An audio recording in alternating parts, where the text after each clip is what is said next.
in our Sports Podcast Show. This is episode 636.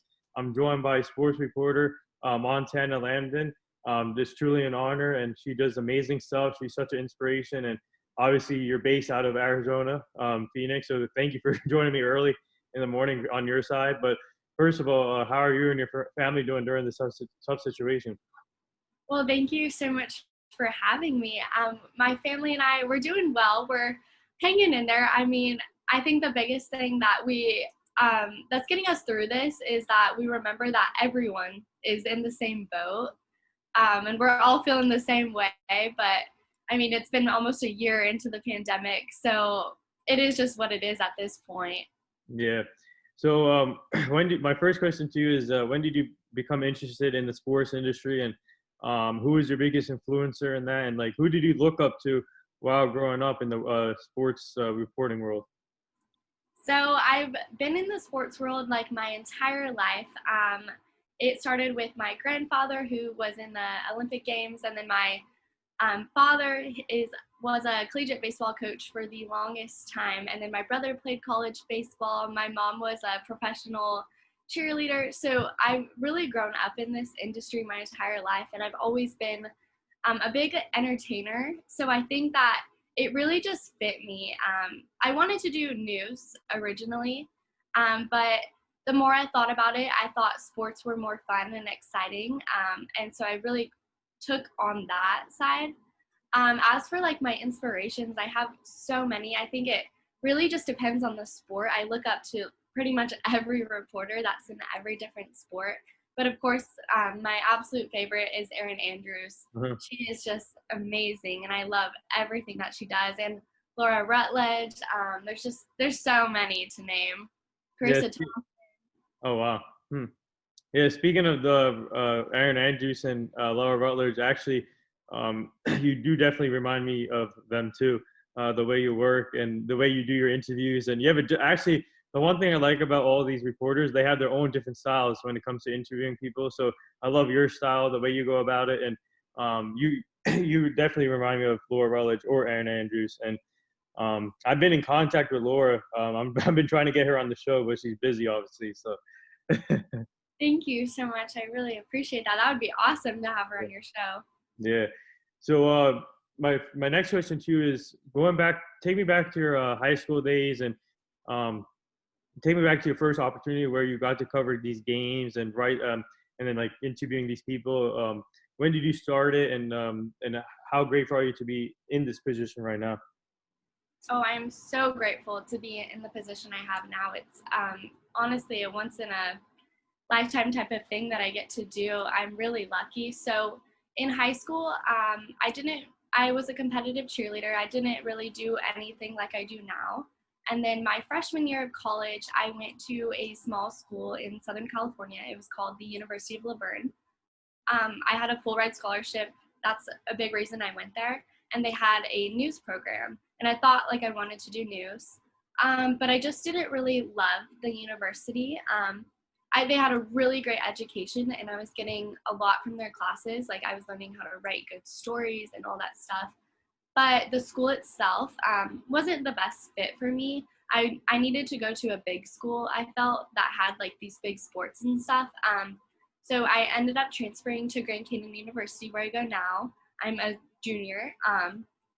And when I transferred, I found out that they have a program called GCU TV.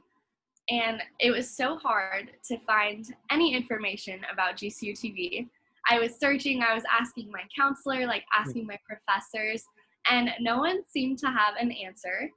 And so I would see the GCU TV people around campus occasionally, and I would see them like walking with like their cameras, or I would see them at sports games, and I would just go up to them and I'd be like, hey, like, can I volunteer with you? Like, what is this? How can I be a part of it? And eventually, after multiple occasions of me just like annoying them practically, I finally got someone's email. And then it ended up not even being the right email for someone at GCU TV. It was someone else's email. And so that was like a fail. And then I kept trying, and I ended up getting the correct email eventually. And I reached out to a lady named Gina at GCU TV, and I was like, hey, like I really want to work with you, and they set up an interview with me, and I basically told her like how interested I was in this mission that I was on to be a part of GCU TV, and I got hired by GCU TV, and then after work, I would work like camera and graphics and stuff like that at sports for a couple games. I had the option to choose. They have two sides, a campus side and a sports side, and I chose to be on the sports side. And so I would work a couple games just doing like the streaming operations. And then one day my boss was like, hey, we're going to throw you on a headset. Like, I think you can do this. And so I think the first game I covered was the softball game, and which was great because my dad being a collegiate baseball coach, like I knew the ins and outs of softball. I had to learn a little bit, but and I'll never forget, like I had so much fun covering that game. It was like in that moment I just knew this is like what I want to do the rest of my life.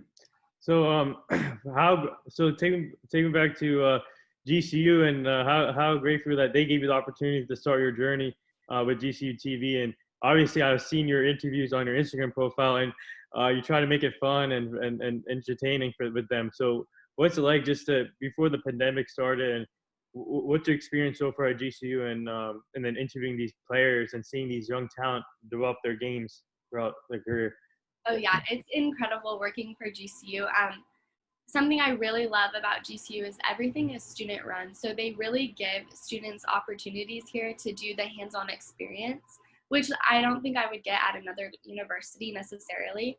And my position, there's only I think there's 5 of us who get to do what I do.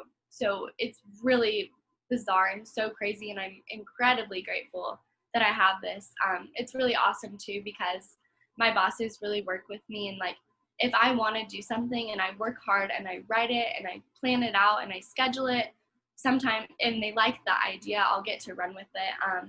Last semester, I started a Student Athlete of the Month feature.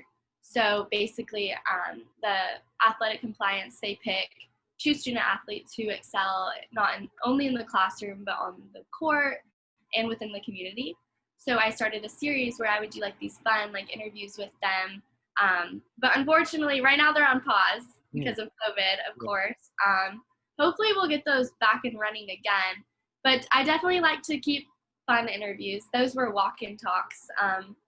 And I like to do different out-of-the-box things because I don't think people necessarily always enjoy just basic interviews. I think they like the entertainment aspect. So I really try to bring that to the table.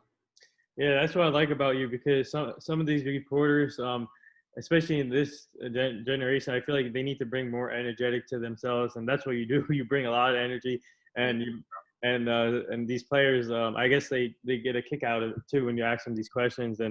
But so what have you been obviously during this tough time, and has the sports returned at GCU yet? And if not, or if they did, are you allowed to be back in the stadium covering games, or are you still in your room, or where do you cover these games now?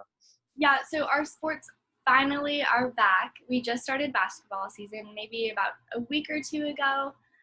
So I'm super lucky. I actually do get to go to the games. We have, I think it's about 200 and something fans that do get to go. But of course we follow the social distancing and the masks and all of that. And all of the athletes, and me and myself included, we get tested for COVID quite frequently. And so at these games right now, things look a little different. Right now we're trying something new. I'm working as a digital host. So instead of being on the broadcast, I'm actually taking over the Instagram stories, and we're kind of doing it's as I'm a sideline reporter, but for Instagram. So we're trying that out to because since we have the fan limit, we want to be able to attract more fan base that can't necessarily come to the games. So what's it like being a digital reporter? And if no one knows about that job, can you tell them more about it? And obviously, and also, what's it like just to have multiple options during this tough time? Because obviously, you got to keep going, and keep moving. So first, tell me, what's your job purpose for the digital reporter? Yeah, so right now, basically, I am the reporter for the team. I share this job with my coworkers, but I'll report for the team, but on Instagram. So I'll kind of just, it's like I'm a sideline reporter, but on the Instagram stories. So I'll start like, hey fans, I'm out here today at the women's basketball game. And then I shoot like different parts of the game as well, just on my phone. So Hmm. I'm basically providing content for Instagram as and game updates, a halftime update, post game interviews, stuff like that, so that we can get more fans engaged in the games. Wow, that's amazing. And so, obviously, what's it like just seeing the game from the different aspect with that? And obviously, it's weird not seeing fans in these stadiums. And uh, do they have a cupboard faces there at the? Oh yeah, Yeah. it's actually crazy. GCU did an amazing job. Our entire arena. I wish I had a photo, but the entire arena is filled with cardboard cutouts. They have like anywhere from like the Grinch to our alumni, Hmm. sports who have been like drafted and things like that. It's pretty fun. So, as a reporter, just what's it like just to have multiple things, and for you, and then seeing it from the different aspect with the digital side, and obviously with you being a reporter too. So what's it like just to see from both aspects of it? It's really nice. I like the diversity and the versatility that I get at GCU because not only do I get to like digital host, sometimes last year I sideline reported. I create different content series, which is really fun. So it's really nice to have the ability to do all of these things at GCU. And it's crazy too because I'm only a student. Right. And I think for me being a junior in college, I've accomplished a lot, which has really been owed to GCU. No, that's amazing. Yeah, you have an inspiring story. Not only you cover GCU, I saw um, you covering some of these baseball games too. If I'm not mistaken, the Arizona D-backs, right? You Yeah. covered, and then so what was that like covering the Arizona Diamondbacks and the minor league teams too, right? If I'm not mistaken. Yeah, so I got to do spring training this year for the Oh Arizona wow. Diamondbacks Yeah. and the Colorado Rockies. They Nice. shared the field at Salt River. And I was their in-game host for quite a few games before the pandemic came. But it was so much fun. So I would have like a microphone and I'd be on the video board and I would host these games and talk to the fans. That was like such an amazing job. Like I was so just like thrilled to be there every single day. It felt like a dream, like to work in Major League Baseball. I was just like, oh my gosh. And then it was really cool. So during that time, I was also trying to be a rally back for the D-backs, which is basically like a promotions girl in a sense. You help out the in-game host, and you're kind of like the one on the field when they do the hot dog races and things like that, and you throw T-shirts and stuff like that. And then it was really cool because I remember one day I was working spring training game, and then I found out that got the job for the D-backs regular season before COVID. Hmm. So it was really cool. So what was it like being around these major leaguers and also the minor league players that are trying to come up to the game too? And speaking of Colorado Rockies, I actually interviewed Jenny Kavnar, if you know her, the Yeah, baseball. Yeah, she was on my show a couple months back, and she's another inspiration. So for you to be able to get that experience at spring training, both for Diamondbacks and the Rockies, and to have a lady like Jenny there, what was it like? Just if you connected with her and during spring training. yeah, I actually haven't connected with her, but I've connected with the Rockies in-game host, Okay. who works their regular season, and it was really cool because she was like my guidance for spring training, and she really taught me the ins and outs, and was like my role model to tell me what I needed to do, where I needed to go. It was really cool. Hmm. So what experience did you learn covering these spring training games, and did you get to interview some of these players too, or? Yeah, so I did not interact with players at all. Yeah. But the opportunity, I think that every day was a learning experience at the spring training games because I think every single day I would do like my hit on camera and then I would be like, okay, next time I need to do this better. Like I think that's just me in general. I'm never happy with anything I do, because I'm always like, I could have done that better. I can do that better next time. So I think every day is just a learning experience. Hmm.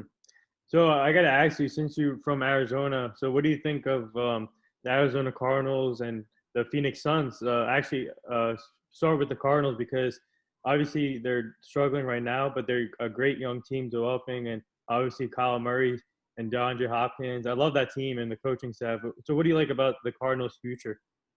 Oh, I think the Cardinals have a big future, especially this season.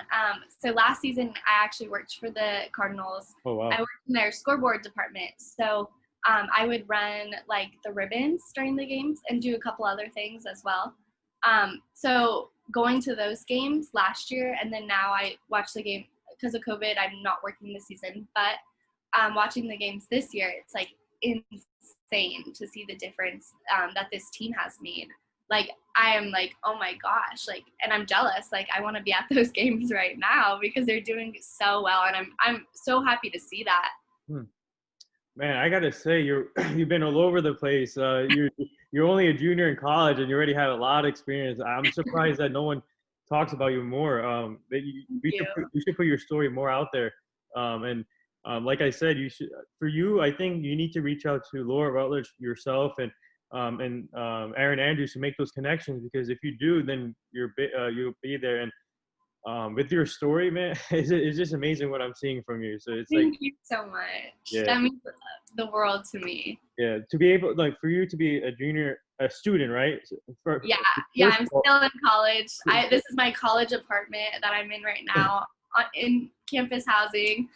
I gotta ask you this though, but how do you balance out academics plus all this stuff you're doing right now? Yeah, that's definitely something that is hard.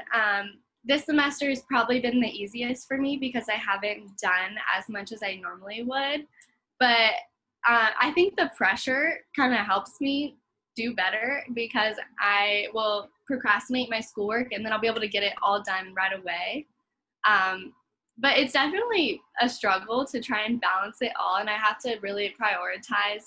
And sometimes I have to make those sacrifices, like when my friends want to go hang out, I'm like, I can't, I have so much homework. Yeah. So Hmm. So now I got to ask you about the Phoenix Suns, and they're an exciting team this all season. They made a lot of moves, especially with Chris Paul and obviously Devin Booker, DeAndre Ayton. I love the way they're building, and obviously the season's almost here, December 22nd. I can't wait. So what do you think of the Phoenix Suns and the way they're building? And do you like Chris Paul? I mean, obviously Chris Paul, to be honest, he needs a championship, but were you surprised that the Phoenix Suns stepped up to get him? yeah, I was really surprised when I heard that. And I was surprised about all of their trades. Right. And it's actually crazy. I've lived in Phoenix for about 3 years, and I've never been to a Suns game. Wow. I'm like, What? I think that's so crazy. That's like once COVID is over, I'm like, that's the first thing I'm doing is going to a Suns game. And then hopefully covering a game too. Oh, I would love to do that. That would be a dream. So my next question here, this is an important topic that everyone should be talking about right now, women in sports. Obviously, what's it like for yourself and all these other women reporters to get the opportunities, not only cover sports, but coaching male sports like Becky Hammond. And we got a lot of firsts this year with the first female GM in baseball, Kim Nang with the Marlins, and also the first vice president female. So what's it like just seeing you guys getting more opportunities now? Oh, I think it's awesome. I talk about this a lot because I think nowadays there's a lot more opportunities for women in sports, and they're much more respected, which is really great. And it's so incredible to see these people getting these jobs that you would think would may have never happened like 10 years ago. But I think it's still important. Like I think girls, I go through it a lot actually. I think a lot of the time people think I'm stupid just because I'm a girl, which isn't fair or just because I didn't play the sport, they think I'm not capable of covering it, which I don't think is fair either because I put in so much time and effort. So I think the respect that these women have earned is really nice for them, and yeah. You're proving these people wrong, so that's a good thing. Thank you. Haters are gonna hate, right? So, but you gotta prove them wrong. That's what you have to do. But so throughout your career and obviously you're still young into the career. So have you got any advice from other sports reporters, like not Aaron Andrews or Laura Rutledge, but like whoever's in the business, like Fox Sport? Has anybody like reached out to you to give you advice about the business? Yeah, I've had a lot of people reach out to, well, I've reached out to a lot of people Yeah. for their advice.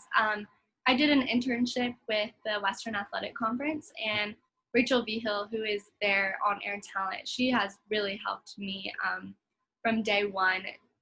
She is always giving me advice, and which is really nice. And then I've also been, the other day, it was so crazy. I was at Target, and I look in front of me, and I was like, oh my gosh, it's like, it was this girl, her name is Kristen Keogh, and she's the Arizona Coyotes in-game host, and she worked in news for a really long time in sports. And I was like, oh my gosh, like, I'm a big fan of yours.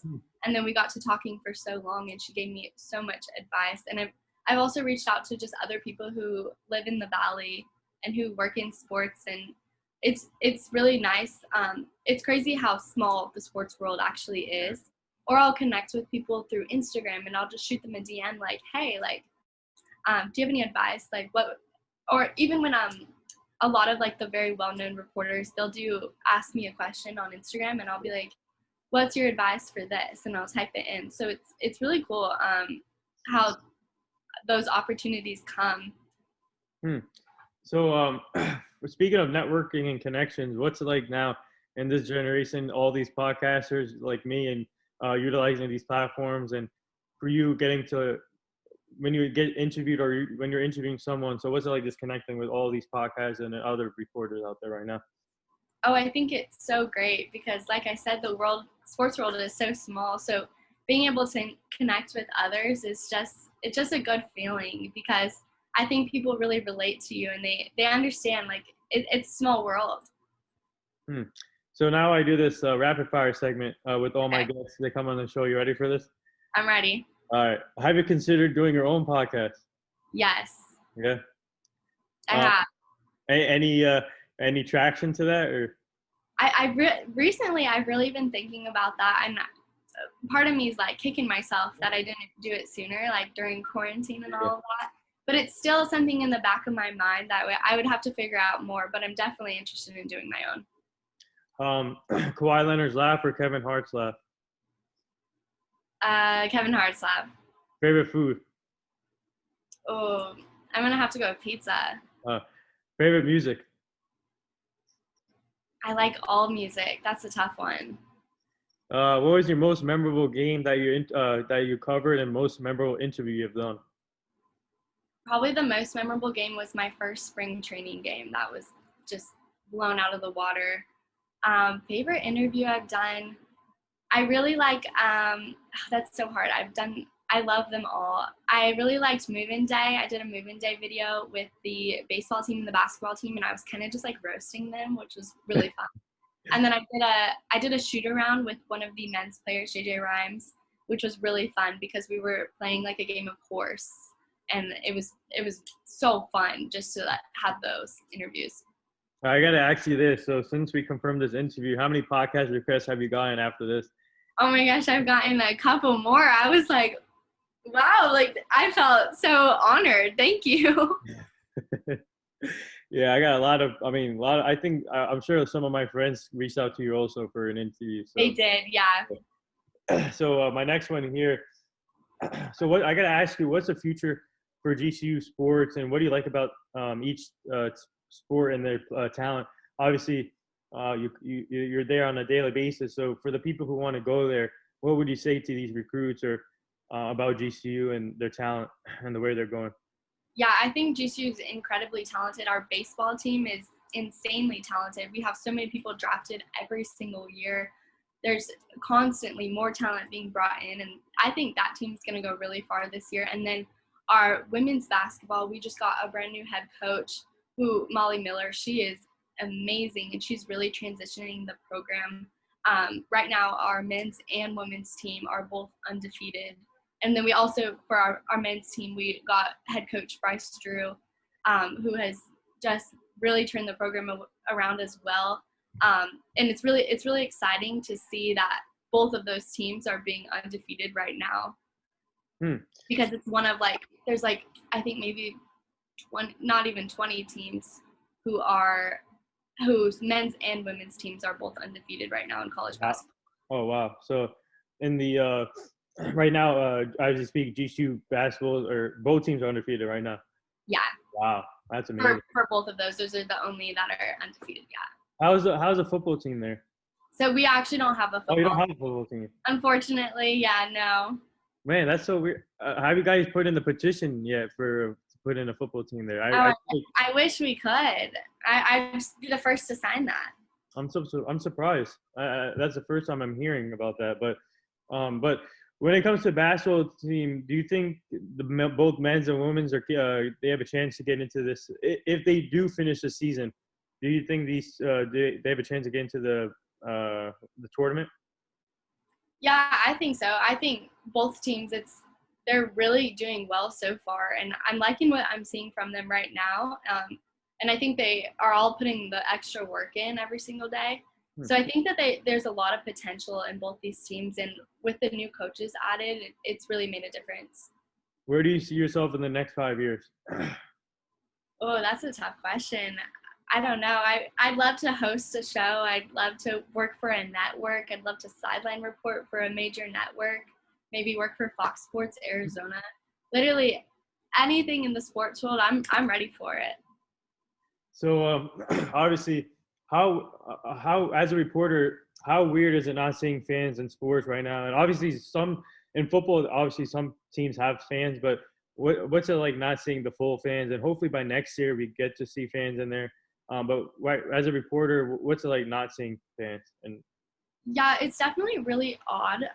But I think it gives us a chance to, as reporters, to connect with the team on a more personal level, because sometimes like it's only me in the arena or in the gym. So being able then to see you more and connect more definitely makes a difference. But it is quiet in the games. We do crowd noise and whatnot, but the quietness is probably the weirdest thing, because I'll be filming and I'm like, oh my gosh, like everyone can hear me. Like. So outside of what you're doing right now, what else do you like to do? Oh gosh, I'm like, I can't even think of what else I do. I love to hang out with my friends. We love to travel around the valley, go out to different restaurants. I don't know. I feel like my life is sports right now. My life is my work, but I'm happy that it is, because I like what I do. Mm-hmm. Yeah. If I always tell people, if you like what you do, then you're in the right position. So, oh yeah. So what advice? Yeah. So what advice would you give these young kids that are trying to be in the sports business like us? And what advice would you give them? Yeah, so I would say a lot of people are gonna be negative towards you, but you just really have to move past that. There's gonna be a lot of people who doubt you, and it's gonna be a constant thing where people are just not gonna believe in you. And I think the biggest thing is you just have to believe in yourself. And I think the biggest thing is that if you know you want to do this, like, you have to commit. You can't do 50%. You have to be 110% all the time, and always be putting so much work in, because even when I'm not working, I'm on my phone, I'm looking, I'm updating myself and keeping myself in the loop. Like, it's my life. Like, it's not a job. This is my life. And I think that's a big thing to remember. And also, like, have tough skin. Like, you're putting yourself out there, and anytime someone puts their self out there, they're going to get feedback. So you just really have to have tough skin and know that what you do is for you, and that's all that matters. Mm-hmm. So what's it like to make your family proud, and for you to be able to do the things you love right now? And what's your family saying about your career, and for them seeing you succeed on a high level right now? Oh my gosh, I wouldn't be anywhere I am without my family. My parents are so supportive. I mean, my sister told me this funny story where I guess like one day I had a broadcast, I had a game on, and my dad like turned the volume up on the TV to like 100. And my sister started talking, and my dad's like, be quiet, like Montana's on the TV. So I think it's just hilarious. My dad has been especially so supportive. He helps me, like when I'm stuck, like my dad was a journalism major. So like when I'm stuck, my dad really is like, we feed off each other and we talk about things, and he really like gets me, my brain like going. They're so supportive. Like they try to come during spring training, they came out on a trip just to come to my games. Like it's insane the support that I have from my family. I'm really thankful. All right, I'm gonna put you on the spot. So, what would you say? So I have this. You're my 636 episodes. So, I started this podcast, and I think in the beginning of the pandemic. So it was February, March time. So what would you say? How shocked are you right now that I'm at 636 when I started this podcast in the beginning of the pandemic?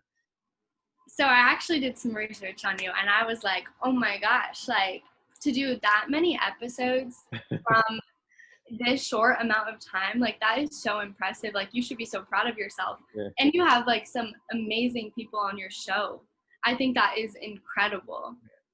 And to do that many episodes, I'm like, oh my gosh. Yeah, I'm just grateful that all these people like for you. Like when did you start researching my profile? When you reached out to me. Yeah, so it's like people. I mean, I'm just like grateful for my friends and for you just to see my stuff and all. Not only talk about sports, but these reporters or athletes or former athletes talk about their life, their journeys, where they came from, how hard they worked to get to that point. That's my goal of my podcast is to learn each people's personality, and you can tell by the messages I don't give up until it's confirmed. So. Oh yeah, you're a go-getter, and that's another thing. Like I think another advice I would give to people in this industry is you have to be a go-getter. Like you have to create these opportunities for yourself because they're not just gonna come.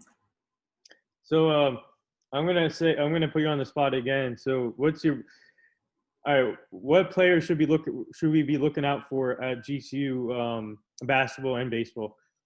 Ooh, okay. This is tough off the top of my head. For baseball, I would say Brock Burton, Dominic Grissom, Jack Schneider, Pearson Knoll. Let's see, for basketball, that's tough. Our whole basketball, both teams are also talented. We have so many good people this year, but I mean, basketball, we have Javon Blackshear, we have Oscar Freyer. All these people are so talented. It's hard to pick because I think I see the teams from a different perspective. So it's really that's a tough question. Obviously, there's this debate going on who's better, LeBron or Michael Jordan. Obviously, Michael Jordan's the GOAT, but what do you think LeBron needs to do? Do you think he needs to win 2 more rings, 3 more rings to be in the GOAT? I mean, obviously he's a GOAT too, but to be in Jordan's status. I don't know. I don't think so. I think he already is at that status. Mm-hmm. I don't think these rings really prove that as much. I think he's already there. LeBron James. So the last 2 things here before I let you go, this is a question I've been bringing up to all my guests about the late Kobe Bryant, his daughter Gianna, Mama mentality, and the rest of the people that were involved in the horrible crash. And he was one of my role models growing up. And for you, do you remember where you were at that day with your family and what did they mean to you? Yeah, I actually do remember that day. I remember I was at my university's coffee shop and we're all doing homework and we have these big screens there and we look up and we're like, no, like that's not real. Like we all got chills and it was just like silence across the room. Like you could just feel it in that room. It's crazy too. My dad actually knew the baseball coach who was also in that accident. So yeah, because my dad coached college baseball for forever in Southern California, and the coach who was in the helicopter with them was someone my dad knew from the baseball world. And the last thing here, would you like to say anything to all the nurses, doctors, and essential workers right now? Yes, thank you so much for keeping everyone safe during this pandemic and risking yourself for all of us to be healthy. Well said. And there it is, episode 636 with the talented, inspiring sports journalist, Montana Lambdin. Go follow her on Twitter, Instagram, Facebook, LinkedIn. She's everywhere. She has a lot of experience in the sports industry. I'm telling you guys right now, ESPN or Fox Sports Arizona, go give her an opportunity right now. This girl deserves it. Obviously, you're, to be honest, you're the next Aaron Andrews and Laura Rutledge 2.0 both. Thank you so much. And Thank you for having me. anytime. Keep up the great work. You're such an inspiration, and obviously we're going to stay connected. And I would like to have you back on the show with me and Ariel as a Zoom because I think you should connect with Ariel also. She's amazing, and we would like to have you back on the show. And but just keep grinding, keep working hard, and you'll get your opportunity. And I love what you do, and you and your family stay safe. Thank you so much. Anytime.